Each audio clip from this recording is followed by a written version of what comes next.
मुबारक हो ज़माने को ये ख़त्मुल मुरसलीन आया, मुबारक हो ज़माने को ये ख़त्मुल मुरसलीन आया।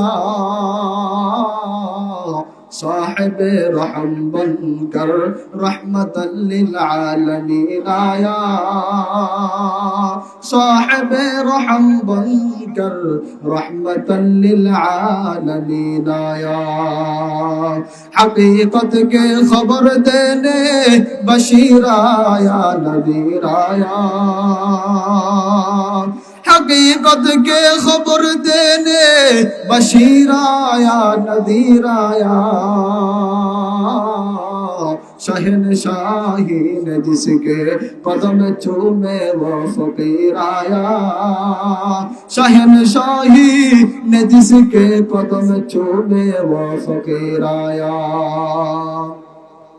मदीनार पथेर दुली चोखे दिताम सुरमा बली, मदीनार पथेर दुली चोखे दिताम सुरमा बली। दरद सालाम दिताम प्रिय नबीर पाक चरणे, मन আমার চাই গো যেতে মদিনার ফুল বাগানে, मन আমার চাই গো যেতে মদিনার ফুল বাগানে।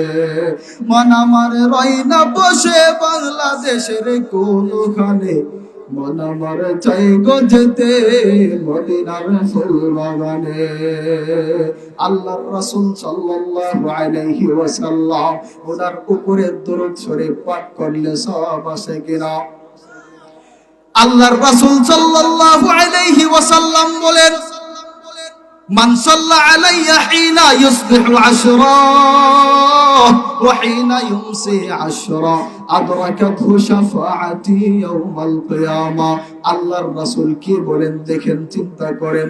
আল্লাহর রাসূল বলেন, যে ব্যক্তি মান সাল্লা আলাইয়া, যে ব্যক্তি আমার উপরে দরুদ পাঠ করবে, হিনা ইউসবিহু আশরা সকাল বেলা 10 বার, ওয়া হিনা ইউমসি আশরা এবং সন্ধ্যা বেলা 10 বার, আদরাকাতহু শাফাআতি ইয়াউমাল কিয়ামা কিয়ামতের দিন কঠিন ময়দানে আমি নবীর সুপারিশ তার জন্য ওয়াজিব হয়ে যাইব।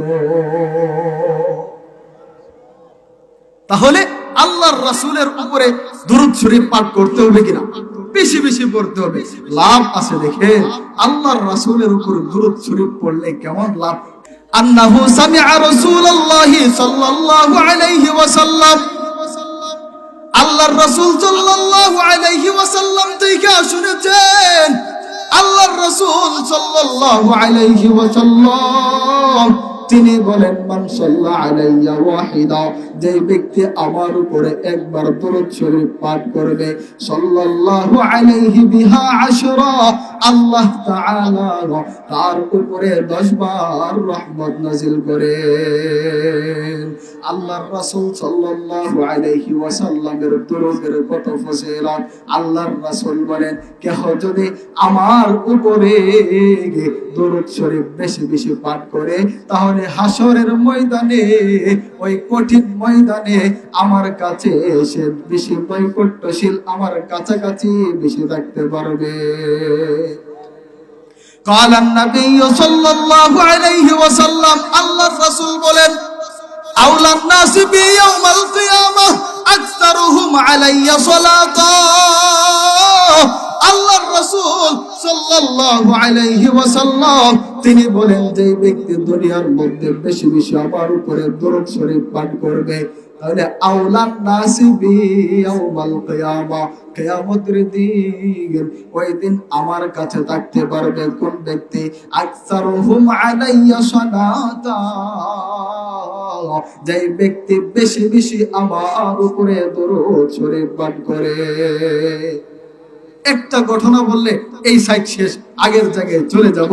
আল্লামা শিবলি নু'মানী রাহিমাহুল্লাহু তাআলা তিনি কাবা শরীফ চত্বর দিতেছে, অর্থাৎ তাওয়াফ করতেছে। এমন সময় আল্লামা শিবলি নু'মানী তাকিয়ে দেখে এক যুবককে, যুবক যেই কাজটাই করে ওই কাজের দোয়ার বদৌলতে শুধু দুরূদ শরীফ পাঠ করে মসজিদের মধ্যে প্রবেশ করে, তখনও দুরূদ শরীফ পাঠ করে প্রবেশ করে, মসজিদের দোয়া পড়ে না। যখন বের হয় তখনও দুরূদ শরীফ পড়ে বের হয়। যখন খাবার খাওয়ার জন্য ওই যুবক যখন খাবার খায় তখনও আল্লাহর রাসূলের উপরে দুরূদ পড়ে। যখন ওই যুবক ঘুমানোর জন্য যায় তখনও আল্লাহর রাসূলের উপরে দুরূদ শরীফ পাঠ করে। অর্থাৎ যা কিছুই করে ওই যুবক শুধু দুরূদ শরীফ পড়ে, দুরূদ শরীফ পড়ে। একদিন, 2 দিন, 3 দিন যখন দেখলেন, শিবলি নু'মানী ওই যুবককে গিয়ে বলতেছে, যুবক 3 দিন পর্যন্ত লক্ষ্য করলাম তুমি কোনো দোয়া পড়ো না। মসজিদ থেকে যখন বের হও তখন তো এই মসজিদ থেকে বের হওয়ার দোয়া আছে, অথচ তুমি এটা পড়ো না, বরং দুরূদ পড়ো। খাবার খাইতে যাও তখনও তুমি দুরূদ শরীফ পাঠ করো, যখন তুমি শয়ন করতে যাও তখনও দুরূদ শরীফ পাঠ করো। কাহিনী কি বলো না? সংক্ষেপে বলতেছি। তখন ওই যুবক বলে, আল্লাহর ওলি শুনে নেন, আমি যতগুলা দোয়া আমার আছে ওই সবগুলা দোয়ার চাইতে আমি রাসূলের উপরে ওই দুরূদ শরীফ পাঠ করাটার উপরে আমি বেশি ফজিলত পেয়েছি, আল্লাহ পেয়েছি। তাহলে শুনেন আসল ঘটনা। আমি যখন হজ করার জন্য যাত্রা করলাম আমার বাবাকে নিয়ে, বাবা অসুস্থ অবস্থায় বাবাকেও হজ করানোর জন্য কোনো মতে ঘোড়ার উপরে সওয়ার করলাম। সে ঠিক থাকতে পারতেছে না, তারপরেও বাবার বড় ইচ্ছা হজ করার জন্য তাকে নিয়ে যখন আসতে লাগলাম মরুপ্রান্ত, যেখানে কোনো কিছু নাই, মরুর মধ্যখানে, ওইখানে রাস্তা বিরতি, যাত্রা বিরতি করলাম। তখন আমার বাবা আরো বেশি অসুস্থ হয়ে গেছে, এমনকি আমার বাবা ওই রাত্রিতে ওইখানে ইন্তেকাল করে ফেলেছে। আমি বড় চিন্তা, হায় রে, আমার বাবার জানাজা বা কিভাবে করব, আমার বাবার গোসল কিভাবে দিব। আমার যুবক একটু পরে তাকায় দেখে, হায় হায়, আমার বাবার চেহারাটা, আমার বাবার চেহারা নাই, তার চেহারাটা কোন একটা জানোয়ারের স্বরূপ হয়ে যাইতেছে।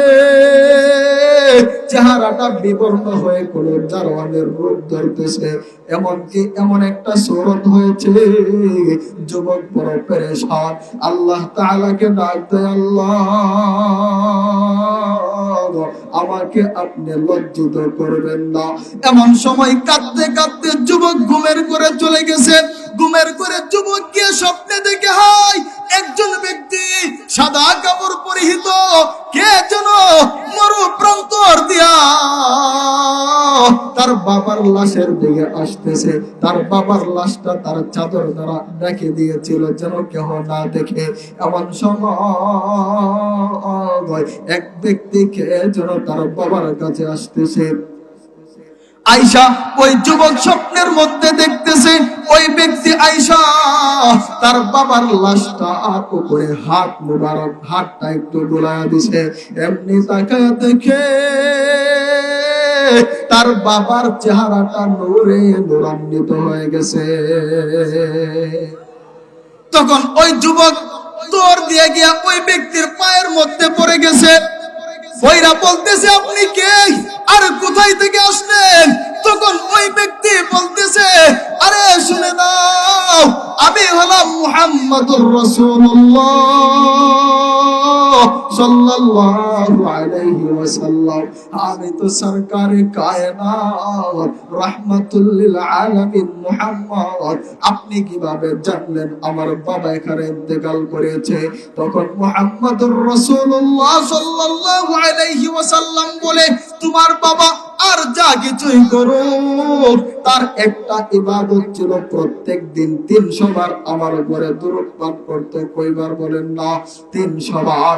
আজকে তোমার বাবার ওই লিস্টটা যখন আমার কাছে ফেরেশতা নিয়ে আসছে, তোমার বাবার নাম আছে, তবে তোমার বাবার পাশে 300 বার দুরূদ শরীফ নাই।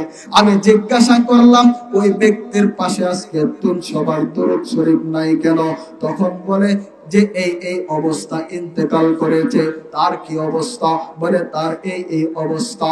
তখন আল্লাহর রাসূল বলে, এই সংবাদটা শোনার পরে আমি আর থাকতে পারলাম না, কারণ আমি তো রাহমাতুল লিল আলামিন। আমি যদি উম্মতের ওই মুসিবতের দিনে না আসি, তাহলে আমি কিসের রাহমাতুল লিল আলামিন হইলাম? এই জন্য আমি নবী স্বপ্নে যুগে তোমার বাবার নিকট চলে আসছে। এই কথা বলতে দেরি যুবকের ঘুম ভেঙে গেছে। এখন যুবক চিন্তা করে, হায় এটা কি বাস্তবই আমার বাবার চেহারা কি আগের রূপে ফেরত আসছে কিনা, নাকি ওটা না। দৌড়ে গেছে বাবার ওই লাশের পাশে, গিয়ে দেখে বাস্তবই তার বাবার চেহারা, তার বাবার চেহারাটা নূরে নূরান্বিত হয়ে গেছে। যুবক তখন আনন্দের সহিত শুকরিয়া তার নামাজের মধ্যে দাঁড়িয়ে গেছে। নামাজ পড়তে পড়তে নামাজের শেষ মুহূর্তে এমন সময় পিছনের মধ্যে কার যেন আওয়াজ শোনা যায়। ব্যক্তি অনেক লোকের আওয়াজ শোনা যায়। সালামটা ফিরাইছে, ফিরে দেখে অনেক লোক এখানে সমাগম হয়েছে। যুবক ডাইকা বলে, আরে তোমরা কোথায় থেকে আসলা? এখানে তো আশেপাশে কোনো বাড়িঘর নাই, এখানে তো মানুষ থাকার কোনো কোথাও না, কোথায় থেকে আসলা?